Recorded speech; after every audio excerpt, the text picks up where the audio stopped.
Praise the Lord everyone, शालोम अल मसी। उम्मीद करता हूं कि आप सब हमारे वीडियो से बहुत कुछ सीख भी रहे होंगे।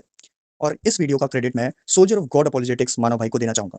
बेसिकली आपने सुना होगा कि मसीह विरोधी हमेशा ये सवाल करते रहते हैं कि बाइबल के अंदर बेटी को बेचने के बारे में लिखा है। हालांकि बाइबल विरोध करता है कि आप अपनी बेटी को वैश्यावृत्ति के लिए नहीं बेच सकते। तो यहाँ पे वैश्यावृत्ति बिल्कुल भी नहीं है। हालांकि वो गरीबी में एक ऑप्शन जरूर है, अगर जिसका पुत्र नहीं है और पुत्री, वो मेड सर्वेंट के लिए काम कर सकती है किसी और के यहाँ, इस कॉन्टेक्स्ट के अंदर। अब हम बात करते हैं हमारे सनातनी भाइयों की। उनके ग्रंथों में इससे भी बड़ी खतरनाक बातें लिखी है। आप जान करके बड़े हैरान हो जाएंगे, लेकिन ये सच है। क्या हिंदू ग्रंथ ये सिखाते हैं कि एक बाप को अपनी बेटी को बेचना चाहिए और बेच करके उसकी दलाली खानी चाहिए? और साथ ही साथ हिंदू ग्रंथ यहाँ नहीं रुकते। हिंदू ग्रंथ की मानसिकता ये भी बताती है कि ऐसा करने से पिता जो है वो स्वर्ग पहुंच जाता है। तो आइए देखते हैं ग्रंथों से और विद प्रूफ क्या ये सच है। ये आपके सामने मौजूद है महाभारत, और महाभारत का है भगवत यान पर्व 115वां अध्याय हो जाएगा आपका 115वां। तो यहाँ पे क्या है, राजा ययाति का गालव को अपनी कन्या देना और गालव का उसे लेकर अयोध्या नरेश के यहाँ जाना। अब पढ़ते हैं यहाँ पे जो स्टोरी है वो हमें बेसिकली यहाँ पे पता चलता है कि नारद जी का एक शिष्य था जिसका नाम ययाति था। अब यहाँ से हम लोग पहले श्लोक से पढ़ना शुरू करते हैं और आई होप टिके रहिएगा, बड़ा मजा आने वाला है, आपको बहुत कुछ सीखने को मिलेगा यहाँ पे। और नजरों को टिका करके रखें, हम पढ़ेंगे, बड़ा मजा आने वाला है। मैं एक चीज जोड़ना चाहता हूँ, ये ययाति जो है ये यदुवंशी के दादा हैं, यानी श्री कृष्ण के दादा गिने जाएंगे, ठीक है ना। ययाति जो है श्री कृष्ण के दादा हैं जी। तो अगर जो दादाजी के उससे चल रहा है कहानी, अब जो भी कहानी है अब आप सुने जकरिया भाई के मुंह से। जी भाई। तो श्लोक संख्या पहली खोल दे और बड़ी ही नजरों को टिका करके रखे और हम पढ़ने वाले हैं। नारद जी कहते हैं कि गरुड़ ने जब इस प्रकार यथार्थ और उत्तम बात कही, तब सहस्त्र यज्ञों का अनुष्ठान करने वाले दाता, दानपति, प्रभावशाली और राजोचित तेजों से प्रकाशित होने वाले संपूर्ण नरेशों के स्वामी महाराज ययाति ने सावधानी के साथ बारंबार विचार करके एक निश्चय पर पहुंचकर इस प्रकार कहा। क्या कहा भाई, आगे पढ़ते हैं। राजा ने अपने प्रिय मित्र गरुड़ तथा तपस्या के मूर्तिमान स्वरूप विप्रवर गालव को अपने यहाँ उपस्थित देख और अपनी बताई हुई इस प्रहणीय भिक्षा की बात सुनकर मन में इस प्रकार विचार किया। अब क्या होता है, गालव ऋषि है यहाँ पे और ये जो है वो राजा ययाति के यहाँ पे आ गए हैं और अब ये भिक्षा मांग रहे हैं उनके यहाँ। अब ये दोनों सूर्य वंश में उत्पन्न हुए और दूसरे अनेक राजाओं को छोड़कर मेरे पास आए हैं। अब यहाँ पे गरुड़ और गालव ऋषि जो है ये ययाति के पास आते ही हैं। ययाति एक बड़ा राजा है और ये यहाँ पे कहता है कि ये दोनों सूर्य वंश में उत्पन्न हुए हैं और अनेक राजाओं को छोड़कर मेरे पास आए हैं मुझसे मांगने के लिए। ऐसा विचार करके वे बोले, क्या बोले, निष्पाप गरुड़, आज मेरा जन्म सफल हो गया। आप तो मेरे यहाँ हैं, आज मेरा जन्म सफल हो गया। श्लोक संख्या 5 में,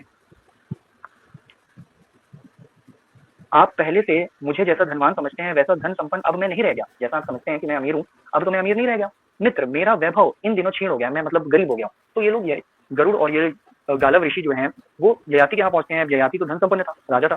अब लेकिन ययाति कहता है कि आप लोग जो मुझसे मांगेंगे मैं नहीं दे पाऊंगा, क्योंकि मेरे पास अब उतना धन वैभव नहीं रह गया कि मैं आपको दे पाऊँ। अब जरा देखें, गौर फरमाएं कि बातचीत क्या हो रही है यहाँ पे।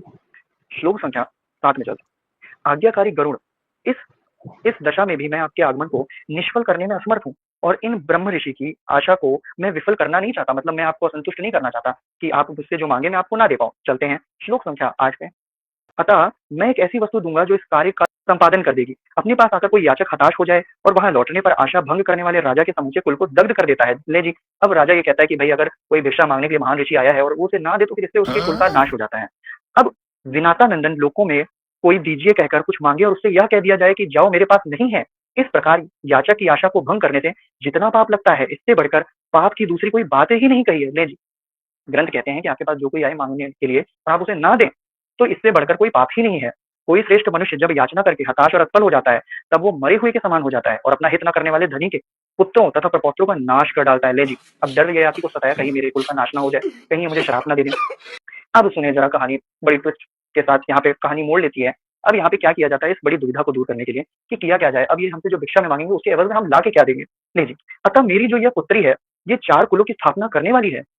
इसकी कांति देव कन्या के समान है।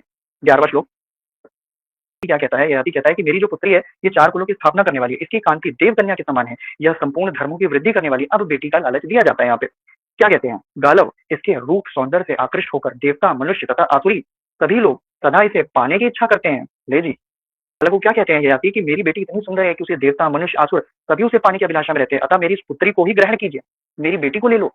क्योंकि मेरी बेटी के पीछे बहुत सारे लोग पड़े हुए हैं, देवता, मनुष्य, आसुरी, सभी लोग इसकी सुंदरता में मोहित हैं। तो अतः आप मेरी बेटी को ग्रहण कर लीजिए, मेरी बेटी को ले जाइए।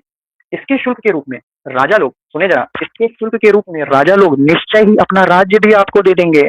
मतलब मेरी बेटी को ले जाइए और मेरी बेटी को राजाओं के सामने आप ले जाइए और वे इसके एवज में आपको अपना राज्य तक दे देंगे। तो ययाति के पास देने के लिए कुछ नहीं था, तो ययाति ने अपनी बेटी को गालव ऋषि को दान कर दिया कि जाइए और इसे किसी भी राजा के सामने फेंक दीजिए और प्रस्तुत कर दीजिए एज अ सेक्स स्लेव, जिसे आप कहते हैं सो कॉल्ड सेक्स स्लेव। तो एज अ स्लेव आप प्रस्तुत कर दें किसी भी राजा के सामने और उसके एवज में वो आपको बहुत सारा अपना राज्य दे देगा। चले, तुम्हें शर्म है कुछ? अतः प्रभु आप मेरी पुत्री माधवी को ग्रहण करें और मुझे यह वर दें कि दौहित्रवान नातियों से युक्त हूँ। ले जी, अब गालव ऋषि को बेटी दे दी जाती है और ये क्या करती जाती है कि मेरे पास तो आपको देने के लिए कुछ नहीं है, तो गालव ऋषि आप क्या करो कि इसको राजाओं के पास पेश किया जाए और उसके बदले में भी आपको धन संपत्ति देगा। तो ये राजा ययाति करते हैं। अब क्या होते हैं, आगे क्या होता है, ध्यान दीजिएगा।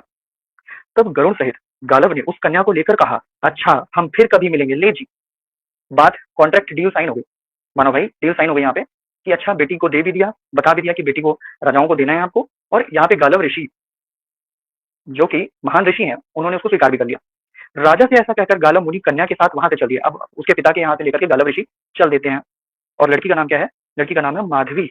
चले, तदनंतर गरुड़ भी यह कहकर कि अब तुम्हें घोड़ों की प्राप्ति का यह द्वार प्राप्त हो गया, गालव से विदा ले अपने घर को चले गए। अब गरुड़ जो कि साथ में आया था गालव ऋषि के, अब गरुड़ क्या कहता है कि क्योंकि गालव को घोड़े चाहिए थे भिक्षा के रूप में ययाति से, ययाति दे नहीं पाया तो ययाति ने अपनी बेटी को दे दिया गालव ऋषि को कि जाओ तुम इसे राजाओं के सामने दो और उसके बदले में एवज में तुम्हें क्या मिलेगा, घोड़ा मिलेगा एवज में। तो घोड़े की चाहत में कि घोड़ा मिलेगा भिक्षा के दौरान आपको, उस एवज में बेटी को बेच दिया। तो मानो भाई इसे क्या कहेंगे, ये तो ना तो विवाह है, बेटी को दे देना, वो भी ये कह करके कि तुम इसे राजा के सामने पेश करना, राजा तुम्हें बड़ा धन संपत्ति देगा। तो इससे आपको ये सीख मिलती है कि आप बेटी को बेच सकते हैं प्रॉपरली। अगर आपके पास कुछ ना हो तो आप बेटी को बेच दें, देने के लिए कुछ नहीं तो बेटी को बेच दें। और लेकिन यहाँ पे बकायदा बता करके भेजा है, डिस्क्लेमर देकर के भेजा है, इसका इस्तेमाल इसी काम में करना है, सेक्स स्लेवरी के अंदर। जी मानो भाई कुछ बोलेंगे? हाँ, इसे हम बिजनेस कहेंगे, दान plus business is equal to profit ही प्रॉफिट। जी भाई आगे देखें, हम बाद में कंक्लूजन देंगे ताकि रेफरेंस लंबा ना हो जाए। जी भाई अब देखें जरा, यहाँ पे थोड़ा सा बड़ी ऑकवर्ड सिचुएशन हो सकती है, तो आप अपने जहां भी हैं आप अपने आसपास से थोड़ा हट सकते हैं, क्योंकि अभी घोड़े दौड़ेंगे, घोड़े और घोड़ियां दौड़ना शुरू होंगी। अब सीन थोड़ा सा ऊपर जाने वाला है। अब क्या होता है 16वें श्लोक के अंदर, तदनंतर गरुड़ भी यह कहकर कि तुम्हें घोड़ी की प्राप्ति का द्वार प्राप्त हो गया, मतलब अब तुम इसे बेच करके तुम घोड़ी ले सकते हो। गालव से विदा लेकर अपने अपने घर को चले गए। पक्षीराज गरुड़ के चले जाने पर गालव उस कन्या के साथ यह सोचते हुए चल दिए कि राजाओं में से कौन ऐसा नरेश है जो इस कन्या का शुल्क देने में समर्थ है। ले जी, हाँ जी। तो यहाँ पे क्या है कि पक्षीराज गरुड़ के चले जाने पर गालव कन्या के बारे में सोचते हैं कि कौन सा ऐसा राजा है जो इसका सही शुल्क लगाएगा, जो इस औरत को बेच करके, इस जो ययाति ने अपनी बेटी को दिया है, इसको बेच करके कौन इसका सही रेट देगा। मतलब दलाली, ये दलाली पिता एक ऋषि को देकर के अपनी बेटी की दलाली करा रहा है बेसिकली। तो यहाँ पे कि बेसिकली उस लड़की के एवज में कौन अच्छा मोटा पैसा देगा, ये बात होगी। आगे चलते हैं, अभी तो देखें आगे बहुत ही बेहतरीन चीजें हैं। वे मन ही मन विचार करके अयोध्या में एक शिवाकु वंशी नृपति शिरोमणि महापराक्रमी हर्याश के पास गए, जो चतुर्राहिणी सेना से संपन्न था। रंगिणी सेना से संपन्न था। एक राजा जो शिवाकु वंश का था, उसके पास गालव माधवी को लेकर के पहुंचते हैं, ये सोचते हुए कि कौन सा ऐसा राजा है जो इसका सही से रेट लगा सकता है। अब हम चलते हैं एक मिनट जकरिया, एक सेकंड, मैंने वो स्पेशली इक्ष्वाकु को हाईलाइट किया है। आप बता दें कि इक्ष्वाकु कौन थे? इक्ष्वाकु वही वंश है जो कि जिससे कि राम आते हैं। ये राम के दादा है, वो कृष्ण के दादा है। जी चलें। तो अब हम 19वें पे पढ़ेंगे, डार्क कर दें। वे क्रोध, धन, धान्य और सैनिक बल सबसे संपन्न थे। पूर्ववासी प्रजा उन्हें बहुत ही प्रिय थी। ब्राह्मणों के प्रति उनका अधिक प्रेम था। प्रजावर के हित की इच्छा रखते हुए वे मन ही मन भोगों से विरक्त एवं शांत था, मतलब उसका मन भोग विलास में नहीं लगता था। वे उत्तम तपस्या में लगे हुए थे। अब भाई राजा तो घर की था ही। आगे क्या होता है, राजा हर्याश के पास जाकर विप्रवर गालव ने कहा, राजेंद्र मेरी ये कन्या अपनी संतानों द्वारा वंश की वृद्धि करने वाली है। मेरी ये जो बेटी है ये बहुत सारे संतान देगी। तुम शुल्क देकर इसे अपनी पत्नी बनाने के लिए ग्रहण करो। ले जी, पैसा देकर के तुम इसे अपनी पत्नी बना लो। ले जी, चलते रहे। अभी हर्याश, मैं तुम्हें पहले इसका शुल्क बताऊंगा। क्या कहते हैं कि गालव कहते हैं कि पहले तुम्हें बता दूंगा कि इतने पैसे में डील डालूंगी, तब मैं अपनी लड़की तुम्हें दूंगा, फिर तुम इससे शादी करके बच्चे पैदा करना। आगे देखो, बेकार है भैया, मैं तो टूट नारद गया। कहते हैं, तदनंतर नृपति श्रेष्ठ राजा हर्याश ने उस कन्या के विषय में बहुत सोच विचार कर संतान उत्पादन की इच्छा से गरम गरम लंबी सांस खींचकर मुनि से इस प्रकार कहा, द्विज श्रेष्ठ, इस कन्या के 6 अंग जो ऊंचे होने चाहिए ऊंचे हैं। मानो भाई ये कौन से 6 अंग हैं जो ऊंचे होने चाहिए और ऊंचे हैं? मतलब ये तो समझ में नहीं आ रहा है। समझने ये वाली बात। राजा क्या देख रहा था? राजा तो अभी जहाँ भोग से विलास से दूर हो था, भी राजा ने जहाँ से होनी चाहिए वहीं से है, तो ठीक। होए होए होए होए होए होए। राजा ने संतान उत्पादन की इच्छा से, मतलब कि मैं इससे बच्चे पैदा करूंगा, गरम गरम लंबी सांसें खींचकर मुनि से कहा, मतलब लंबी सांसों के साथ गरम गरम, वो भी क्या क्या कहा, इस कन्या के 6 अंग जो ऊंचे होने चाहिए ऊंचे हैं। मानो भाई ऐसा भी कोई करता है कि मतलब आपके घर कोई लड़की देखने आया, आप गए लड़की देखने और लड़की वाले के पिता ने आपसे पूछा कि लड़की कैसी लगी, तो आप कहेंगे कि इसके जो 6 अंग हैं वो ऊंचे ही हैं? अरे ये तो हाईलाइट करने वाली चीज है, वो अंग भी तो बताए हैं। अरे क्या हो रहा है होए होए होए। ये देखें, ये देखें, ये देखें, अब अगर देखें अंग कौन कौन। तो मतलब आपके घर कोई आएगा लड़की देखने के लिए आएगा और आप पूछेंगे बेटा लड़की कैसी लगी, तो आप कहेंगे कि इसके जो 6 अंग ऊंचे होने चाहिए ऊंचे हैं। ले जी, चलिए आगे देखें वो कौन कौन से अंग हैं। मैं इसीलिए कह रहा था कि ईयरफोन लगा कर रखें। देखिए जब हम सनातन धर्म की बात कर रहे हैं तो सनातन पोहटी।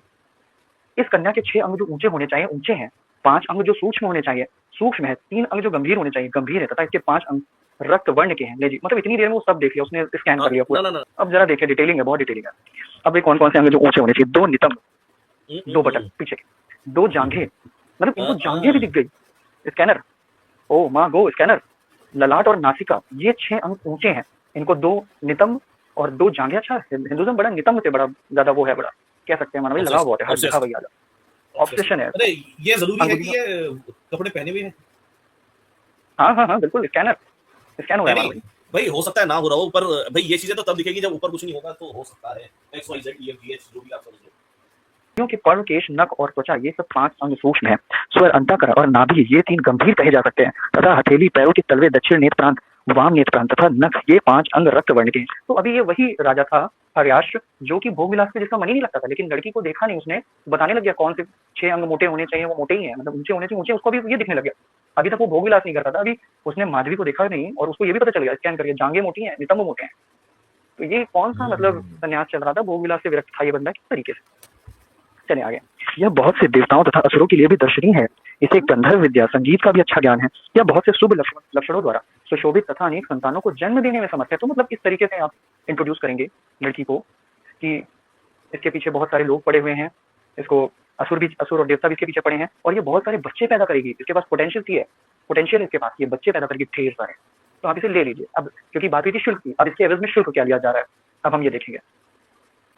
विप्रवर, आपकी ये कन्या चतुर्वर्षी पुत्र उत्पन्न करने में समर्थ आता, आप मेरे वैभव को देखते हुए इसके लिए समुचित शुल्क बताइए। मतलब वो कहता है, राजा कहता है कि अच्छा मुझे पसंद आ गई है, ये बहुत सारे बच्चे पैदा करने में चक्रवर्ती पुत्र उत्पन्न करेगी, तो आप इसका रेट बता दो। What is the rate of your daughter, आगे इसका समुचित शुल्क बता दी, बस पैसा बता दी। श्लोक संख्या। अब गालव क्या कहते हैं?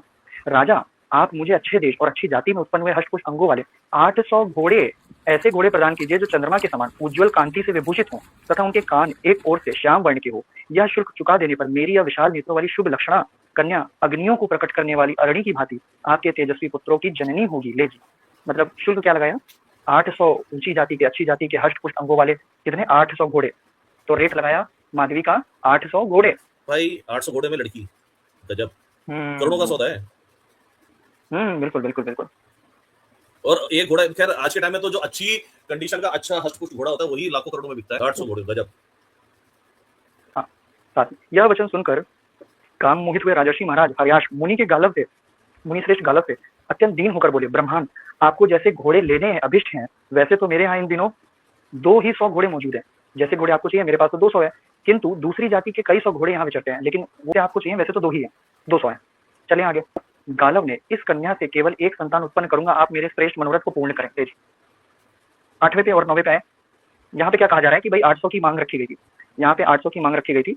तो यहाँ पे हम 9वें में देखते हैं कि ब्रह्मांड, जैसे घोड़े आपको लेने हैं वैसे तो मेरे पास 200 ही हैं, लेकिन दूसरी जाति के हैं, लेकिन चाहिए उनको वैसे ही घोड़े थे गालव ऋषि को। अतः गालव, मैं इस कन्या से केवल एक संतान उत्पन्न करूंगा। तो मतलब यहाँ पे डीलिंग जो हो रही है बेसिकली बच्चों की हो रही है कि कितने बच्चे पैदा करोगे। 800 लड़के, अगर 800 घोड़े दोगे तुम, तो तुम 4 पुत्र उत्पन्न करोगे, चक्रवर्ती पुत्र उत्पन्न करोगे, बहुत सारे। लेकिन अब बेचारे के पास पैसे कम पड़ गए, मतलब कैश जो है वो घोड़े कम पड़ गए ना। तो अब वो क्या करेगा? उसने कहा कि मैं तो बस आपकी बेटी में से एक ही बच्चा पैदा करूंगा। अतः गालव कहता है कि मैं इस कन्या से केवल एक संतान उत्पन्न करूंगा, आप मेरी श्रेष्ठ मनोरथ को पूर्ण करें। ले जी, मतलब एक ही बच्चा पैदा करूंगा, उसके एवज में मैं आपको 200 घोड़े दे रहा हूँ। ले जी, डीलिंग देखा है मानो भाई, बड़ी खतरनाक हुई। अब चलते हैं हम लोग 10 और 11 श्लोक के अंदर। यह सुनकर इस कन्या ने महर्षि गालव से कहा, मुनि, मुझे किन्हीं वेदवादी महात्मा ने यह कहकर वर दिया था कि मुझे प्रत्येक प्रसव के अंत में फिर कन्या ही हो जाऊंगी। ले जी, अतः आप 200 उत्तम घोड़े लेकर मुझे राजा को सौंप दे। अब माधवी क्या कहती है? माधवी कहती है कि मुझे किसी वेदवादी, कौन से महात्मा ने एक वर दिया था, वेदवादी महात्मा ने एक वर दिया था कि मैं प्रसव के बच्चे पैदा करने के बाद फिर से वर्जिन हो जाऊंगी। ले जी, कहानी में है ट्विस्ट यहाँ पे। अब गालों का मन बदल जाता है, ओहो ये भी है, तो इसका फायदा उठा ले। अब यहाँ पे कि इसको, माधवी को ये वर मिला था कि वो बच्चे पैदा करेगी और उसके बाद दोबारा से वर्जिन हो जाएगी, फिर से एकदम एकदम युवती हो जाएगी। इस प्रकार यहाँ पे 12 में पढ़ते हैं, इस प्रकार 4 राजाओं ने 200 4 राजाओं से 200 घोड़े लेने पर आपके 800 घोड़े पूरे हो जाएंगे और मैं भी 4 ही पुत्र होंगे और मेरे भी 4 ही पुत्र होंगे। तो मतलब इसका मतलब कि अब जो 800 की संख्या थी घोड़ों की, इसने कहा, माधवी ने कहा, अच्छा आप मुझे 4 राजाओं को बेच दो तो 200 की संख्या में सबके पास मिल जाएगा, तो मैं 4 बच्चे पैदा करूंगा हर एक राजा। ले जी, ये डीलिंग चल रही है, ये डीलिंग चल रही है। विप्रवर 13वें को पढ़ेंगे। विप्रवर, इसी तरह गुरु दक्षिणा के लिए धन का संग्रह करें, यह मेरी मान्यता है, फिर आप जैसा ठीक समझे वैसा करें। माधवी ने भी कह दिया कि डील डन, आपको जितना गुरु दक्षिणा में चाहिए ययाति से मेरे पिता से, अतः आप मुझे बेच के और मैं हर एक राजा से 4 बच्चे उत्पन्न करूंगी और बच्चे पैदा होने के बाद मैं फिर से वर्जिन, फिर से दूसरे राजा के पास। तो इस तरीके से 200 घोड़े लेकर के आप 4 राजाओं को देके मुझे 800 घोड़े पूरे हो जाएंगे। अब देखें 14 में, नरेश श्रेष्ठ हर्याश में नियत शुल्क का चौथाई भाग देकर आप इस कन्या को ग्रहण करें और इसके गर्भ में केवल एक पुत्र उत्पन्न करें। ले जी, पहले से डील डन है कि केवल पेट में एक ही बच्चा पैदा करना है, केवल इसके गर्भ में एक ही बच्चा होना चाहिए, एक से ज्यादा नहीं। तो ये है कॉन्ट्रैक्ट, ये कॉन्ट्रैक्ट चल रहा है, ये दलाली चल रही है। तदनंतर उसका यह पुत्र वसुमना के नाम से विख्यात हुआ, वह वस्तुओं के समान शांति मानो और अधिक उपेक्षा भी अधिक धन रत्नों से संपन्न और धन का खुले हाथ दान करने वाला नरेश हुआ। बता दिया कि वो लड़का कैसा हुआ, वो एक महान राजा बना। आगे चलते हैं। तत्पश्चात उचित समय पर बुद्धिमान गालव पुनः वहां उपस्थित हुए प्रसन्नचित राजा हर्याश से मिलकर इस प्रकार बोले, हाईलाइट करें मानो जी। तत्पश्चात उचित समय पर बुद्धिमान गालव वहां पहुंचा। अब जब बेटा पैदा हो गया तो अब गालव फिर पहुंचता है राजा के पास खुशी खुशी और बोलता है, क्या बोलता है नीचे देखें। नरश्रेष्ठ नरेश, आपका यह सूर्य के समान तेजस्वी पुत्र प्राप्त हो गया, आपको तो बेटा मिल गया। अब इस कन्या के साथ घोड़ों की याचना करने के लिए दूसरे राजा के यहाँ जाने का अवसर उपस्थित हुआ है। अब कृपया करके जो लड़की मैंने दी थी, जिसने आपने बच्चा पैदा किया था, वो लड़की मुझे वापस दे दीजिए। अब मैं किसी दूसरे राजा के पास जाऊंगा, फिर से घोड़े के एवज में लड़की को दूंगा और इससे वो बच्चे पैदा करेगा। तो टिप्पणी बनती है, मतलब गंदा है पर धंधा है और धर्म के नाम पे ऋषि मुनि सब मिले हुए हैं इसके अंदर, कोई दिक्कत नहीं है, सब बढ़िया, सब चंगा सी जी। अभी तो दिखती रहेगी 4 राजाओं से और बार बार खो जाएगी कुंवारी और बाबा जी पहुंच गए, लाओ वापस दे दो, ये माल हमारा है, बढ़िया। तो ये कहानियां हैं इनके यहाँ। अब ये तो ये कह नहीं सकते कि बिकी नहीं और हुई नहीं, बेटी बिकी और बिकी 3-4 बार बिकी और घोड़ों के एवज में बिकी। क्या कहते हैं? ये तो क्लियर रेफरेंस है बेटी को बेचने का या दलाली करने का। और आगे देखें आप एवज में, अभी तो बेहतरीन चीज मिलने वाली है कि देखें अब इस्तेमाल कैसे किया जाता है, जो पैसे वाली चीज होती है जिसका हम मूल्य देते हैं, उसका इस्तेमाल कैसे किया जाता है, ठोक बजा के। सॉरी फॉर दिस, लेकिन ग्रंथों के अकॉर्डिंग यही चीजें हैं। 20वें श्लोक के अंदर कहती है, राजा हर्याश तक के वचन दृढ़ रहने वाले थे, क्योंकि राजा ने पहले से डील डन थी, तो राजा ने उन पुरुषार्थों में समर्थ होकर के भी वह 600 श्याम वर्ण के घोड़े दुर्लभ होने के कारण माधवी को पुनः लौटा दिया। मतलब काले घोड़े नहीं दे सकता था राजा, वो जो मांगे थे, क्योंकि 600 बचे हुए थे, तो राजा ने पुनः माधवी को गालव ऋषि के पास लौटा दिया। अब गालव ऋषि जाने वाले हैं दूसरी जगह। माधवी पुनः इच्छा अनुसार कुमारी होकर अयोध्या की उज्जवल लक्ष्मी का परित्याग करके गालव मुनि के पीछे चल गई। फिर वर्जिन हो गई। मानो भाई ये क्या चल रहा है कि मतलब बच्चे पैदा कर रही है, वर्जिन हो रही है, बच्चे पैदा कर रही है, वर्जिन हो रही है, क्या है ये भाई? अरे एक चीज मैं और एक चीज जोड़ना चाहूंगा। एक चीज कही जाती है कि हमारे धर्म के अंदर तलाक नहीं है, तलाक शब्द नहीं है, बिल्कुल सही है, तलाक शब्द उर्दू का है मेरे ख्याल से, पर इनके धर्म के अंदर परित्याग लिखा है, मैंने उसे हाईलाइट किया है, जो ये बोलता है कि हमारे धर्म में त्याग का सिस्टम नहीं है, वो परित्याग है भाई। हिंदी तलाक परित्याग। जी भाई, पत्नी को बेच दिया, फिर दे भी दिया, फिर दूसरे राजा के पास भेजी जा रही है ताकि उसकी और ज्यादा, समझ रहे हैं आप, हालत खराब की जाए उसकी। ये क्या है, माधवी जो होती है फिर से युवती बन जाती है, जैसा कि बात हुई थी कि वर्जिन हो गई फिर से बच्चे पैदा करने के बाद। अब फिर से वो गालव ऋषि के पीछे चल जाती है। जाते ब्राह्मण ने राजा हर्याश से कहा, महाराज आपको दिए हुए 200 श्याम वर्ण के घोड़े अभी आपके ही पास धरोहर के रूप में रहे। ऐसा कहकर गालव मुनि इस राजकन्या के साथ राजा देवदास के यहाँ गए। अब चले, अब राजा ने, क्योंकि उतने घोड़े लेकर के वो दूसरे राजा के पास नहीं जा सकता था, तो उसने क्या कहा कॉन्ट्रैक्ट के हिसाब से कि अभी आप ये जो 200 घोड़े अपने पास रखो। अभी ये वापस आता है, लेकर के वापस जाता है, वापस आएगा लेने के लिए। अब 200 घोड़े ये उस राजा के पास दे करके दूसरे राजा के पास पहुंच जाता है। अब मार्ग में गालव ने राजकन्या माधवी से कहा, भद्रे, काशी के अधिपति भीमसेन शक्तिशाली राजा दिव्योदास महापराक्रमी एवं विख्यात भूमिपाल है, उनके पास हम दोनों चले, तुम भी धीरे धीरे चली आओ, मन में इसी प्रकार शोक ना करो। राजा दिव्योदास धर्मात्मा, संयमी और सत्यपरायण है। देखिए सुने जरा, शब्द सुने, बड़े हैवी शब्द है। धर्मात्मा, संयमी और सत्यपरायण है। देखिए जरा इनकी जो टैग लाइन्स होती है, ये जो टाइटल देते हैं पुरुषोत्तम, धर्मात्मा, संयमी, सत्यनारायण ऐसे ऐसे शब्द देते हैं जो असल में उनके अंदर क्वालिटी नहीं होती। युधिष्ठिर को धर्मराज बोल दिया, सबसे बड़ा धर्म काम उसने किया कि बीवी को जुए में लगा दिया, लेकिन वो धर्मात्मा है, वो धर्मराज है, धर्म को जानने वाला धर्म का राजा है धर्मराज युधिष्ठिर। जो धर्मात्मा है, संयमी है और सत्यपरायण है, संयमी है, शब्द पर गौर कीजिएगा, देखते हैं जरा इसका संयम कितनी दिनों देर तक चलता है। नारद जी कहते हैं राजा देवदास के यहाँ जाने पर गालव मुनि का उनके द्वारा यथोचित सत्कार किया गया और उसके बाद फिर ये बात होती है गालव ने पूर्वत उन्हें भी शुल्क देकर उस कन्या से एक संतान उत्पन्न करने के लिए प्रेरित किया कि मैं आपसे पैसे लेकर के आप इस कन्या से बच्चे पैदा करना। फिर क्या होता है, देवदास बोले ब्राह्मण यह सब वृत्तांत मैंने पहले ही सुन रखा है, आप इसे विस्तार पूर्वक कहने की क्या आवश्यकता है। द्विजश्रेष्ठ आपके प्रस्ताव को सुनते ही मेरे मन में यह पुत्र उत्पादन करने की अभिलाषा जाग उठी है। तुम्हें शर्म है कुछ शर्म आया है? नहीं, पूरा एक्सप्लेन करने की बात नहीं है। जैसे ही आप यहाँ पे आए तो मेरी इच्छा होगी कि मैं ऐसे बच्चे पैदा करूंगा, मैं माधवी से बच्चे पैदा करूंगा, मेरी इच्छा होगी, ज्यादा एक्सप्लेन करने की जरूरत नहीं है, मैंने सुन रखा है। यहाँ पे ये सारी बातें होती हैं। फिर यहाँ चौथे श्लोक के अंदर यह मेरे लिए बड़े सम्मान की बात है कि आप दूसरे राजाओं को छोड़कर मेरे पास में आए हैं प्रार्थी के रूप में। निसंदेह ऐसा ही भावी है। गालव मेरे पास भी 200 श्याम वर्ण घोड़े हैं। अब गालव से कहा देवोदास ने कि मेरे पास भी 200 घोड़े हैं, अतः मैं भी आपकी कन्या से, इस राजकुमारी से एक बच्चा उत्पन्न करूंगा। एक बच्चा ले दी। अब इसकी भी स्थिति पुराने राजा की तरीके कि वैसे घोड़े 200 इसके पास भी हैं। अब चलते हैं आगे जरा जी। राजर्षि देवोदास माधवी के अनुरक्त होकर उसके साथ रमण करने लगे। रमण तो आप समझते हैं, जैसे सूर्य प्रभावती, अग्नि, स्वाहा, देवेंद्र, शची के साथ, चंद्रमा, रोहिणी के साथ। तो ये सब बेसिकली पत्नियां हैं। तो ये पत्नियों के साथ क्या करते थे तो आप समझ सकते हैं, पाठक समझ सकते हैं। यमराज धुरमोड़ी के, वरुण गौरी के, कुबेर रिद्धि के साथ, नारायण लक्ष्मी के साथ, समुद्र गरुणा के साथ, रुद्रदेव रुद्राणी के साथ, पितामह ब्रह्मा वेदी के साथ, जब ब्रह्मा वेदी के, वशिष्ठ नंदन शक्ति, अदृश्य शांति के साथ चलते हैं नेक्स्ट श्लोक के अंदर। तो वैसे ही जो देवोदास राजा था जो कि संयमी था, वो माधवी के साथ वैसे ही लग जाता है। एक चीज ये क्या लिखा, मैं कुछ गलत पढ़ रहा हूँ क्या? नारद सत्यवती के साथ, मतलब सत्यवती। ये मेरी जितनी जानकारी है, नारद तो बाल ब्रह्मचारी था। मैं सही हूँ भाई, गलत हूँ? आ गया। मेरे हिसाब से तो नारद तो बाल ब्रह्मचारी था। तो यहाँ पे कृष्ण, अरे जकरे भाई ये देखे भाई, भगवान कृष्ण रुक्मणी के साथ करते थे। अरे बाप रे, और अभी पैदा भी नहीं हुई है। अभी ना रामचंद्र जी पैदा हुए हैं ना वो पैदा हुए हैं। ये तो नया लोचा है। ये टाइम वो कैसे हो गया? अभी दादा लोग, दादा के भी दादा लगे हुए हैं, और यहाँ पे पोतों की बात आ रही है, रामचंद्र जी और श्री कृष्ण दोनों के दादा पोते। अरे बाप रे, ये तो भाई इनको कैसे पता चला कि आगे राम जी पैदा होंगे, रुक्मणी श्री कृष्ण की रुक्मणी होगी? भाई साहब ये तो बहुत बड़ा कॉन्ट्रडिक्शन प्लस गड़बड़ है भाई। बाद में महाभारत तो बाद में लिखी गई, काफी बाद में, बहुत बाद में, एडी के बाद की है। हाँ, 4th एडी के आसपास, तो काफी बात की है। तो उसमें ये नहीं तो, लेकिन बेसिकली नारद वाला पकड़ा गया, नारद वाला पकड़ा गया बाल ब्रह्मचारी। और एक चीज और मैं हाईलाइट करना चाहूंगा, पितामह वेदी के साथ ये क्या कहते हैं, अपनी सरस्वती जी हैं। हाँ, ब्रह्मा पितामह सरस्वती देवी, यानी जो उनकी है बेबी, मतलब बेटी, उनके साथ तो बेबी थी तभी। चले भाई, एक कबूतर। हाँ, 8 से लेकर के 17 के बीच में दिया हुआ है। उसी प्रकार अपने साथ रमण करने वाले देवोदास के वीर से माधवी ने प्रतर्दन नामक एक पुत्र उत्पन्न किया। मतलब राजा ने अपने वीर से, स्पर्म से एक बेटा उत्पन्न किया। अब तदनंतर समय आने पर भगवान गालव मुनि पुनः देवोदास के पास आकर के उसी प्रकार बोले, तो वही फिर पहुंचते हैं। जैसे बच्चा पैदा होता है, फिर इन्हें वो बेटी की कमाई जो कि इन्हें मुफ्त में मिली है जयाति से, तो उसको बेच के वापस अपनी रकम लेने पहुंच जाते हैं। पृथ्वीनाथ, आप मुझे कन्या को वापस लौटा दीजिए, आपके दिए हुए घोड़े अभी आपके पास ही रहे, मैं इस समय शुल्क प्राप्त करने के लिए अन्यत्र जा रहा हूँ। मतलब पहले से डील डन है कि आपने जो घोड़े दिए हैं, जो 200 देंगे तो 200 उसके पास रखे हुए हैं, 200 रखे हुए हैं किसके पास? इनके पास, देवोदास के पास और हरियाश के पास 200। अब मैं किसी और के पास जा रहा हूँ लड़की को लेकर के, फिर वो virgin. No my dear friend, मैं तुम्हें भड़वा कहता हूँ, दलाल कहता हूँ, और बताओ। अतः उन्होंने गालव को वह कन्या लौटा दी। ले जी, पूरा हो गया। यहाँ पे वो राजा के पास से लेकर के गालव ऋषि जो है अन्यत्र राजा के पास, तीसरे राजा के पास पहुंचते हैं। अब हो जाती है माधवी फिर से वर्जिन।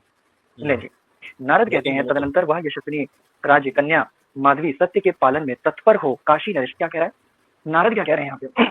तदनंतर वह यशस्विनी राज कन्या माधवी सत्य के पालन में तत्पर हो काशी नरेश की उस राजलक्ष्मी को त्याग कर विप्रवर गालव के साथ चली गई। तो ये काम कैसा कर रही थी? सत्य का पालन कर रही थी माधवी। यहाँ पे ये काम जो धंधागिरी चल रहा था, बेटी को बेच करके बेटी की कमाई खाना और अलग अलग राजाओं के सामने सामान की तरीके से पेश कर देना, बेटी को सामान, खिलौना है, खेल लो, मुझे कुछ दे देना, उसके बदले फिर मैं वापस आऊंगा, ले जाऊंगा। फिर दूसरे को देख, खिलौना समझ रखा है, एक महिला को खिलौना समझ रखा है, खेल लो। और इसमें भी बताया जा रहा है, नारद कह रहे हैं कि ये सत्य का पालन कर रही थी माधवी, बहुत अच्छा काम कर रही थी माधवी जी, कोई दिक्कत नहीं है। और ये पूछते हैं कि बाइबल में तो बेटी को बेचना लिखा है, तो ये क्या है? दलाली खाने को दिखाया है यहाँ पे, क्या है ये? और यहाँ तो प्रॉपरली स्लेवरी है। यहाँ तो प्रॉपरली सेक्स स्लेवरी है। यहाँ दे करके एक स्त्री को बेच के एक राजा से दूसरे राजा के पास, दूसरे राजा से बजा के महिलाएं सनातन में महिला का स्थान है। फिर कहेंगे हमारे यहाँ तो महिला देवी समझी जाती है, और ग्रंथ कहते हैं कि वो सत्य का पालन कर रही थी। अतः गालव का मन अपने धर्म की सिद्धि के चिंतन में लगा हुआ था। अब गालव जो है कि गालव ये धर्म सिद्धि हो रही थी, नारद कहते हैं कि ये धर्म सिद्धि हो रही थी। गालव का मन उनके कार्य की सिद्धि में लगा हुआ था। उन्होंने मन ही मन को सोचते हुए राजा उशीनर से मिलने के लिए भोजनगर की यात्रा की। अब राजा उशीनर के पास पहुंचते हैं। अब जरा यहाँ पे ध्यान दीजिएगा, यहाँ पे आता है बड़ा खतरनाक ट्विस्ट। श्लोक संख्या 3 पे चलेंगे अब हम 118वें अध्याय की। उस सत्य पराक्रमी नरेश के पास जाकर गालव ने उनसे कहा, राजन, आपके लिए यह कन्या पृथ्वी का शासन करने में समर्थ 2 पुत्र उत्पन्न करेगी। ले जी, 2 बच्चे उत्पन्न करेगी, या बाकी सबके पास कम थे। अब गालव ने समझा कि भाई इसकी हैसियत तो बड़ी है, तो इससे 2 बच्चे पैदा करवाऊंगा मैं, क्योंकि अब आप समझ गए 2 बच्चे तो 400 घोड़े, 1 बच्चा तो 200 घोड़े, तो रेट फिक्स था पहले से ही, 4 बच्चे 400 घोड़े। तो यहाँ पे रखा गया कि भाई आप 2 बच्चे पैदा करिए और हमें बदले में अब आप समझ गए कि 2 बच्चे का मतलब 400 घोड़े, तो 400 घोड़े की मांग करेगा। नरेश, इसके गर्भ से सूर्य और चंद्रमा के समान 2 पुत्र पैदा करके आप लोक और परलोक में भी पूर्ण काम हो जाएंगे। ले जी, बच्चे पैदा करके आप लोक परलोक में सिद्ध हो जाएंगे। वाह जी वाह। समस्त धर्मों के शाता भूपाल, आप इस कन्या के शुल्कों के रूप में मुझे ऐसे 400 अश्व प्रदान करें। ले जी, मैंने बताया था रेट फिक्स था, 1 बच्चा 200 घोड़े, 2 बच्चे 400 घोड़े, जो चंद्रमा के समान उज्जवल कांति से सुशोभित और एक ओर से श्याम वर्ण के कानों वाले हो। मैंने गुरु दक्षिणा देने के लिए यह उद्योग आरंभ किया है। मतलब मैंने गुरु दक्षिणा देने के लिए यह उद्योग आरंभ किया। मैं धंधा, उद्योग को क्या कहते हैं? धंधा, बिजनेस जी। Why, Dada? Why? This is business. This तो is क्या my कहते हैं यहाँ पे? गालव ऋषि कहते हैं कि मैंने गुरु दक्षिणा देने के लिए उद्योग आरंभ किया है। अब ये जो गालव ऋषि जो पूरा ये घोड़े खरीद रहे हैं, असल में आपको पता चलेगा ये किस लिए ले रहे हैं। ये नारद ऋषि को दान करने के लिए दे रहे हैं। तो गुरु दक्षिणा में वो किसी और ययाति के पास जाते हैं, ययाति से बेटी लेते हैं, और ययाति कहता भी तुम इसे ले जाओ, राजाओं को देकर के इससे बच्चे पैदा करवाओ, घोड़े लेकर के आओ। तो ये पूरी कहानी थी। तो यहाँ पे कहते हैं जो गालव है वो कहते हैं मुझे घोड़े की कोई आवश्यकता नहीं है महाराज, यदि आपके लिए इन शुल्क देना संभव हो, अगर आप पैसा दे सकते हो तो आप इस कार्य को करो। यहाँ पे लिखा हुआ है कि अगर आपकी हैसियत है, मतलब आप शुल्क दे सकते हो, संभव हो, तो अन्यथा विचार ना करके यह कार्य संपन्न कीजिए। अगर आप दे सकते हो तो फिर 2 बच्चे पैदा करो इससे। ले जी, 7वें श्लोक में क्या होता है? राजर्षि पृथ्वीपति, आप संतानहीन है, अतः इससे 2 पुत्र उत्पन्न कीजिए। पुत्र रूपी नौका द्वारा पितरों का तथा अपना भी उद्धार कीजिए। मतलब अब देखिए यहाँ पे एक चीज और बात समझने वाली कि देखिए हिंदुज्म क्या सिखाता है। हिंदुज्म की आइडियोलॉजी में चाहता था कभी ये बात होती छिड़की तो मैं एक बात बताता आपको। हिंदुज्म के अंदर एक कॉन्सेप्ट ये भी है कि जो बेटा होता है, जो पुत्र होता है, अगर किसी भी पिता का बेटा नहीं है, मतलब वो संतानहीन है, तो उसका उद्धार नहीं होता, उसका उद्धार हिंदुज्म में संभव नहीं है। और यहाँ पे कहता है कि अगर पुत्र उत्पन्न होंगे तभी आपको उद्धार मिल सकेगा। तो संतानहीन जो है हिंदुज्म के अंदर बहुत सारे ऐसे आपको मिलते भी हैं रेफरेंस के तौर पर कि जहाँ पे अगर कोई व्यक्ति संतानहीन है तो उसको फटकारा गया है, और जब तक आपके बच्चे पैदा नहीं हो जाते, जब तक आप पुत्र उत्पन्न नहीं कर देते, तब तक आप उसका उद्धार नहीं हो सकता। तो यहाँ पे यही बात कहते हुए गालव ऋषि राजा को समझाते हैं, राजा के पुत्र जनित। अब जरा देखिएगा पोटेंशियल कि इस राजा के कोई बच्चे नहीं थे, अब बच्चे कितने पैदा करेंगे? 2। अब राजा का खेल देखिएगा जरा। राजा शेख, पुत्र जनित पुण्य फल का उपभोग करने वाला मनुष्य कभी स्वर्ग के नीचे नहीं गिराया जाता, और संतानहीन मनुष्य जिस प्रकार घोर नरक में पड़ते हैं उस प्रकार वह नहीं पड़ता। ले जी, मैं नहीं कह रहा, और वो मनुष्य कभी भी स्वर्ग से नीचे नहीं गिराया जाता जिसके पास पुत्र है। और संतानहीन मनुष्य जिस प्रकार घोर नरक में पड़ते हैं, हाईलाइट करें मनो भाई, इस चीज को हाईलाइट करें, घोर नरक में पड़ते हैं उसी प्रकार वह नहीं पड़ता। तो मतलब यहाँ पे ग्रंथ ये सिखाता है कि अगर आपका बेटा नहीं है तो आप घोर नरक में जाओगे। ये हिंदू स्क्रिप्चर सिखाता है कि अगर आपका बेटा नहीं है तो आप घोर नरक में जाओगे, और जिसका बेटा है वो उस तरीके से स्वर्ग से नहीं गिराया जाएगा कभी। तो ये है कि उद्धार का तरीका, अगर आपके बच्चा, अगर आप संतानहीन है तो आपके उद्धार का कोई तरीका नहीं है। तो यहाँ पे आपको ये देखने को मिलता है कि संतानहीन जो मनुष्य है वो नरक में जाता है, घोर नरक में जाता है जिसके बच्चे नहीं हो, और जिसके बच्चे हैं वो तो फिर उद्धार हो जाता है, वो तो स्वर्ग जाता है, वो कभी स्वर्ग से नीचे नहीं गिराया जाता। ये हिंदू स्क्रिप्चर कहता है। आगे हम लोग देखेंगे श्लोक संख्या 9 के अंदर। जी, श्लोक संख्या 9 में गालव की कही हुई ये तथा और भी बहुत सी बातें सुनकर राजा उशीनर ने उन्हें इस प्रकार उत्तर दिया, विप्रवर गालव, आप जैसा कहते हैं 10वें श्लोक के अंदर, वे सब बातें मैंने सुन ली है, मतलब इसने भी सुन रखी है, जैसे पिछले राजाओं ने सुन रखी थी, परंतु विधाता प्रबल है, मेरा मन इससे संतान उत्पन्न करने के लिए उत्सुक हो रहा है। ले जी, ये भी कह रहा है मुझे, तो मैं तो बड़ा एक्साइटेड उससे बच्चे पैदा करने के लिए।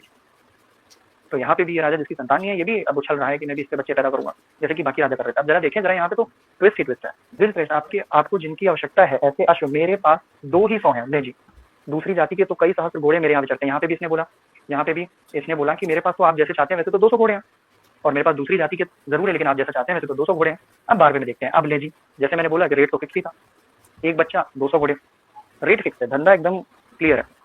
अतः महर्षि गालव, मैं भी इस कन्या के गर्भ से एक ही पुत्र उत्पन्न करूंगा, दूसरे लोग जिस मार्ग पर चले हैं उसी पर मैं भी चलूंगा। ले जी, कोई अलग काम नहीं करूंगा, मैं भी 200 घोड़े के बदले एक ही बच्चे उत्पन्न करूंगा। ये क्या मानो भाई, ये तो फ्लिपकार्ट से भी खतरनाक डिलीवरी चल रही है यहाँ तो। फटाफट बेचा जा रहा है, खरीदा जा रहा है, बच्चे पैदा किए जा रहे हैं वापस जाकर सामान को। ये क्या मतलब, महिला की इज्जत क्या हो गया? ये सामान की तरीके कि जैसे कोई एक सामान को, माल को बेचता है, उसके एवज में पैसे लेता है, तो वैसे ये महिला की इज्जत है हिंदू ग्रंथों के हवाले से। और ये सवाल करते हैं कि बेटी को बेचा जा रहा है, सेक्स स्लेवरी। बाइबल के अंदर तो सेक्स स्लेवरी नहीं है ना, वहाँ ऐसा कॉन्टेक्स्ट। बाइबल इवन कंडेम करती है जो ये काम कर रहा है। बाइबल कहती है कि ये घृणित है, तुच्छ है। लेकिन ये लोग कहेंगे कि नहीं, हमारे स्क्रिप्चर अच्छी, हमारे स्क्रिप्चर बेटर है। हिंदुज्म इज सुप्रीम रिलीजन और, तो ये इनका कॉन्सेप्ट है। आगे हम देखते हैं। तो कुल मिलाकर के 200 घोड़े देने की हैसियत थी उसकी, तो एक ही बच्चे पैदा करेगा। अतः आप देव कन्या के समान सुंदरी इस राजकन्या को केवल एक पुत्र उत्पन्न करने के लिए मुझे दें, मैं तो एक ही बच्चा पैदा करूंगा, मैं इसे ग्रहण करूंगा। अब जरा ध्यान से सुने, यहाँ आ रहा है ट्विस्ट 16वें श्लोक के अंदर। अब देखिए राजा किस तरीके से इस कन्या का उपभोग करता है, बड़ी खतरनाक तरीके से। उसी नर को वह कन्या सौंप कर इस प्रकार भांति भांति की न्याय युक्त बातें कहने पर राजा उसी नर की विप्रवर गालव ने बुरी बुरी प्रशंसा करी। तो तारीफें करता है गालव। अब देखते हैं, उसी नर को वह कन्या सौंप कर गालव मुनि वन को चले गए। बेटी दे दी राजा के उसी नर के हाथ में। अब वो चला गया। जैसे पुण्यात्मा पुरुष राजलक्ष्मी को प्राप्त करे, उसी प्रकार उस राजकन्या को पाकर उसी नर उसके साथ रमण करने लगे, ले जी टिंग डोंग करने लगे उसके साथ। जैसे ही माधवी मिली उसके साथ टिंग डोंग उसी नर करने लग गया। उन्होंने पर्वत की कंदराओं में, नदियों के सुरम्य तटों पर, रहा नहीं जाता, तड़प ही ऐसी है ना। वनों और वनों में, रमणीय अट्टालिकाओं में, प्रसाद शिखरों पर, प्रसाद शिखर का मतलब महल की छत पर, वायु के मार्ग से उड़ने वाले विमानों पर, हवा से उड़ने वाले विमान के ऊपर रमण किया, और पृथ्वी के भीतर बने हुए गर्भगृहों में माधवी के साथ विहार किया। ले जी मानो भाई, कोई कोना नहीं छोड़ा इन्होंने माधवी के साथ विहार तो रमण करने में। जल थल नभ, ये वो जहां जहां मिला वहीं वहीं।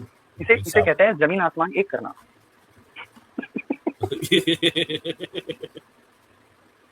बाप रे, मैं तो इमेजिन कर रहा हूँ राजा जी जहां जहां मूड में रहते थे। राजा जी पहले ही, मानो भाई, राजा जी पहले ही बोल दिया, इससे तो मैं बच्चे पैदा करूंगा एकदम, बच्चे पैदा करूंगा। 200 घोड़े हैं तो फिर तो क्या ही बोले। अब सीधी सी बात है, वो 200 घोड़े में क्या ही ले सकता था, वो 200 घोड़े में क्या ही वो कर सकता था, तो उसने पूरा फायदा उठाया। फिर से एक बार पढ़ते हैं मानो भाई, बड़ी खतरनाक जगहों पर ये कांड चल रहे हैं। प्रसाद शिखरों पर, मानो भाई, तो महल की छत से भी शुरू हो गए। ले जी भाई साहब, पब्लिक देखेगी। और के मार्ग से उड़ने वाले विमानों पर, ले जी, मतलब उस समय होते थे एरोप्लेन, मतलब जानते हैं आप इनका, क्या बोलूं मैं इसके ऊपर, मारा भाई विमानों के ऊपर भी नहीं छोड़ा। बड़ी बड़ी खतरनाक फैंटेसी थी इन लोगों की। फिर ये लोग कहते हैं कि भाई कलयुग है। मानो भाई, कलयुग तो यहाँ पे था, कलयुग तो यहाँ पे था। आज तो मुझे लगता है कि कोई हमारे सनातनी भाइयों में से कोई ऐसी भाई नहीं होगा जो अपनी बेटी को इस तरीके से बेचेगा। आई थिंक, मुझे नहीं लगता कि मुझे सनातनी भाई इस बात को सपोर्ट करते होंगे कि उनके ग्रंथों में जो ये बातें लिखी हुई है ये बहुत अच्छी है, और जबकि इवन ग्रंथ सपोर्ट कर रहे हैं, तो इतना तो होगा ही कि हमारे सनातनी भाई इसको सपोर्ट नहीं करते होंगे। कहता हूँ, जो विहार का मतलब है असल में वही है। क्यों कहते हैं अभी बताता हूँ मैं आपको। तदनंतर यथासंभव उनके गर्भ से राजाओं को एक पुत्र प्राप्त हुआ जो बाल सूर्य के समान तेजस्वी था। तो ये जो अलग अलग डायमेंशन के अंदर काम किया गया, पहाड़ों की गुफाओं में, वनों में, नदियों के तटों पर, इवन महल की छत के ऊपर डिंग डोंग किया गया, डिंगी डिंगी, और इवन विमानों के ऊपर डिंगी डिंगी किया गया। तो उससे क्या हुआ, अगले श्लोक से हमें पता चलता है, उससे एक पुत्र उत्पन्न हुआ जो सूर्य के समान तेजस्वी था। अब यहाँ श्लोक संख्या हम लोग चलते हैं 21 के ऊपर। ये राजन तत्पश्चात विप्रवर्ग, जी साइड कर, राजन तत्पश्चात विप्रवर गालव राजा के दरबार में उपस्थित हुए और कन्या को वापस लेकर वहां से चल दिए।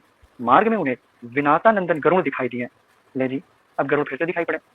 अब 3 राजाओं के पास दे करके उस कन्या को, वो फिर से वर्जिन हो चुकी है, फिर से उसको दे करके, ये अभी तक कितने घोड़े हुए हैं, 600 घोड़े हुए हैं, और माधवी कितने लोगों के पास बेची जा चुकी है, कितने बच्चे पैदा कर चुकी है, 3 बच्चे पैदा कर चुकी है, और 3 राजाओं को दी जा चुकी है। अब मार्ग में गरुड़ मिलता है उन्हें।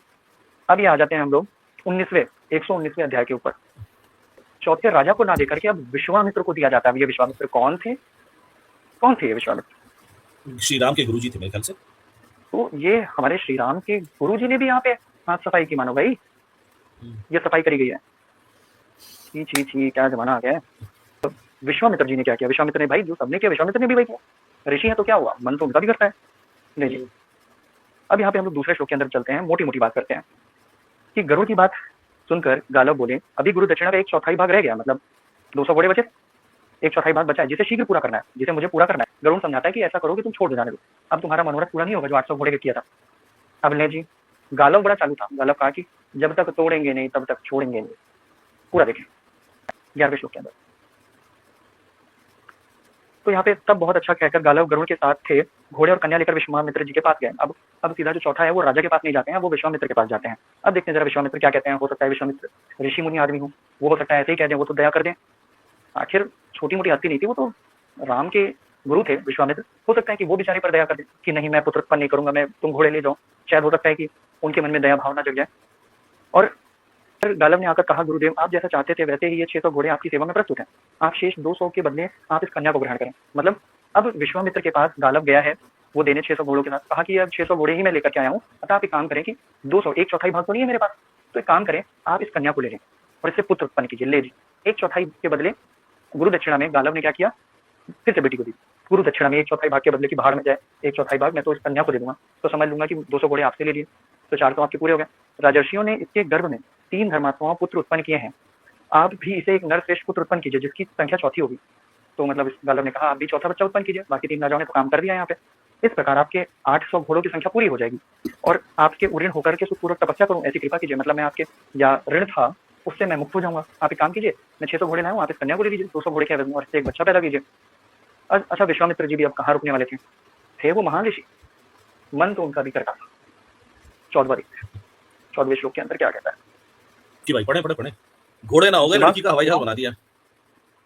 जी जी बिल्कुल बिल्कुल, सनातन है, ऐसा थोड़ी ना है सनातन। इसलिए मैं कहता हूँ सनातन की खूबसूरती बहुत खतरनाक है, आप देख नहीं सकते जी। तो यहाँ पे 19वें श्लोक के अंदर रहता है कि पुत्र के उत्पन्न होते ही महामुनि विश्वामित्र ने उसे धर्म अर्थ तथा उन अश्वों से संपन्न कर दिया। ले जी, अब जैसे ही पुत्र उत्पन्न हुआ विश्वामित्र जी ने भी काम कर दिया, चौथा पुत्र उत्पन्न हुआ माधवी से। और देखिए जरा, ये गुरुदेव को ऋण में देना था, ऋण चुकाना था, गुरुदेव को गुरु दक्षिणा के रूप में देना था, तो बेटी दे दी।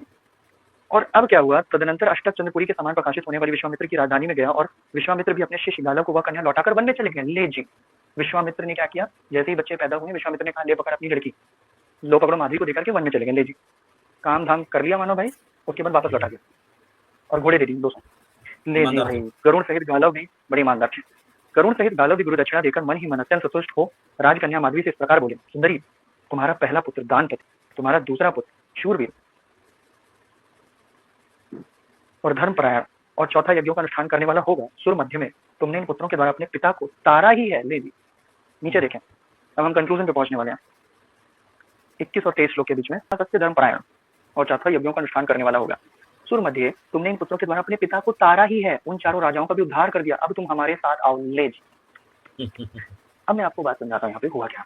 असल में गालव ऋषि कहते हैं कि तुमने जो काम किया है, जैसा कि हमारी नजर में, हमारी क्या नजर में, मुझे लगता है इवन सनातनियों की नजर में, ये जो धंधा किया, ये जो गंदा काम किया इसने बेटी के साथ में, उसको बेच करके बच्चे पैदा किए, फिर वो वर्जिन बनी, फिर बच्चे पैदा करवाए, इवन 3 में नहीं थका, वो चौथे में भी गया 4 बार। तो इस तरीके का काम जो किया, उसके बाद गालव कहते हैं कि तुमने ऐसा करके अपने पिता को तार दिया, मतलब तुमने अपने पिता का उद्धार कर दिया, क्योंकि उसका पुत्र नहीं था, ययाति का कोई पुत्र नहीं था, इस पुत्री ने ये काम करके अपने पिता को तार दिया, मतलब उसका उद्धार कर दिया है, और साथ ही साथ उन चारों राजाओं को उद्धार कर दिया। ले जी, क्योंकि 4 चक्रवर्ती पुत्र दे दिए गरुड़ से आज्ञा लेकर, क्योंकि गरुड़ को ही देना था। तो ऐसा कहकर सरबोजी गरुड़ से आज्ञा लेकर राजकन्या को पुनः उसके पिता ययाति के पास लौटाकर गालव वन में ही चले गए। अब ययाति ने जब ये धंधा कर लिया तो अब उसको उसकी बेटी के पास, उसके पिता के पास वापस लौटा दिया, माधवी को ययाति के पास वापस लौटा दिया। इस तरीके से यहाँ पे 119वां श्लोक, 119वां अध्याय जो होता है वो खत्म हो जाता है। और फिर हमें यहाँ पे मिलता है कि जो हम देखते हैं 120वें अध्याय के अंदर, तो वहाँ पे मिलता है कि माधवी वन में जाती है, वो तप करती है, और फिर ययाति का स्वर्ग में जाकर शुभ भोग के पश्चात महोवश तेजोहीन होना। ले जी, अब इस काम से जो ययाति है वो स्वर्ग भोग में चला जाता है। गजब, उद्धार हो गया। तो इस तरीके से आपको ये पता चलता है कि उसके इस काम से, जो माधवी ने ये काम किया, उससे उसने अपने पिता को उद्धार कर दिया। तो मुझे कोई सनातनी ये बताएगा कि ये बेटी को बेचकर, इवन बेचकर, यहाँ पे तो टेक्स्ट करवाया गया आपने, even sorry for this word, लेकिन यहाँ पे ये चीजें हुई हैं। मैंने जो बातें कही हैं वो ग्रंथों के अकॉर्डिंग कही। अब आपके ग्रंथ इतने शर्मिंदा करने वाले हैं, इतने भद्दे हैं, इतने गंदे हैं कि उसने हर एक सीमा को लांघ दिया है, तो उसमें मेरी गलती नहीं है, ये आपके ग्रंथ है। तो कभी आप अपने ग्रंथों को तो पढ़े ना, बेटी को बेचना कहाँ पे है, इवन क्लियरिटी मिल जाएगी आपको अपने ग्रंथों को एक बार पढ़ने के बाद, आपको जवाब मिल जाएगा जितने आप सवाल करते हैं कि बाइबल के अंदर बेटी को बेचना लिखा नहीं लिखा।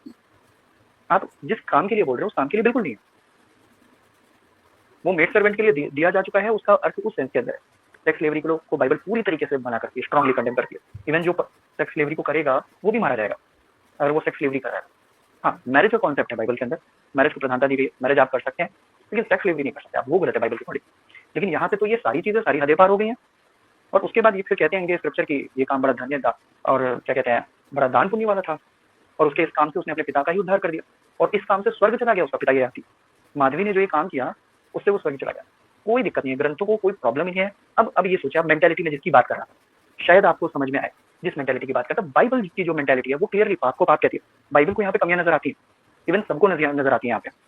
अगर आप मोरली और इथिकली और मेंटली आप ठीक हो तो आपको यहाँ पे बहुत सारी गलतियां समझ में आती है। इवन एक नॉर्मल पर्सन भी पढ़ेगा, सनातनी भी पढ़ेगा, उसको भी समझ में आएगा कि यहाँ पे बहुत बड़ी ब्लंडर मिस्टेक हुई है, बहुत बड़े बड़े पाप हुए हैं। इवन हिंदू ग्रंथों को घंटा फर्क नहीं पड़ता। तो यही अंतर है, बाइबल के अंदर कोई चीज दी है तो बाइबल उसको कंडेम करती है कि गलत है। अब ये आपके स्क्रिप्चर सिखाते हैं, ये जो है स्क्रिप्चर सिखा रहे हैं, यहाँ पे मैं कोई झूठी बोल रहा हूँ, क्लियरली स्क्रिप्चर कह रहे हैं कि वो स्वर्ग गया है।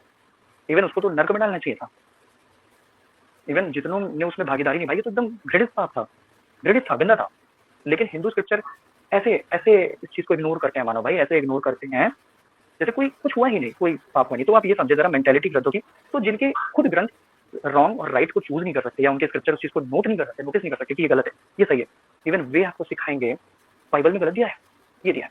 जिनकी मोरालिटी इस लो लेवल कैटेगरी की है कि असल में वो जिस चीज को सही कहते हैं वो सही ही नहीं है, जिस चीज को जो गलत है वो गलत नहीं कहते। तो ऐसे लोग जो जहाँ पे एक्चुअली गलत लिखा है वहाँ पे वो गलत ही नहीं मानते, उस चीज को गलत ही नहीं मानते। तो वे आपको सिखाएंगे, वे आपको बताएंगे। तो इतने लो लेवल की इनकी मेंटालिटी है, इनके ग्रंथ में ऐसी बातें लिखी हैं, इससे भी खतरनाक बातें हैं। मैं खोल के पढ़ने लग गया तो आप लोग कान बंद कर लेंगे, आप लोग कहेंगे कि क्या ही बोल रहे हैं ये,